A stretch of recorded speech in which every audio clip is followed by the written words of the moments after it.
आहे दैनिक संध्याचं संध्या लाईव्ह। नमस्कार, मी गौरी। आपण पाहत आहात संध्या लाईव्ह। शिरूरच्या पश्चिमेकडे असणाऱ्या कवठे यमाई गावातील पोकळ दऱ्यातील पळसकर माळातील राजेंद्र पळसकर यांच्या डोंगराच्या पायथ्याशी अत्यंत अडचणीचे ठिकाण असलेल्या शेतातील विहिरीत साधारण 6 महिन्याचा बिबट्याचा बछडा पडल्याची घटना घडली आहे। काल दुपारी 3:30च्या सुमारास पाणी भरावयास विहिरीवर गेलेला त्यांचा मुलगा धीरजला पाण्यानं फुल भरलेल्या विहिरीत बिबट्या पडल्याचं लक्षात आलं। त्यानं तात्काळ ही गोष्ट त्याचे चुलते पत्रकार मारुती पळसकर यांना आणि वडिलांना सांगितली। याबाबत वन विभागाला तात्काळ माहिती देण्यात आली।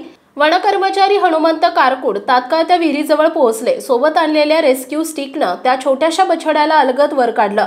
त्याचा जीव वाचवत तात्काळ मुक्त वातावरणात सोडून दिलं। हा परिसर डोंगर भागात असल्याने या भागात बिबट्यांचं वास्तव्य असू शकते। त्यामुळे शेतकऱ्यांनी शेतीकडे जाताना दक्षता आणि काळजी घेण्याचं आवाहन शिरूर वन विभागाच्या वतीनं करण्यात आलंय।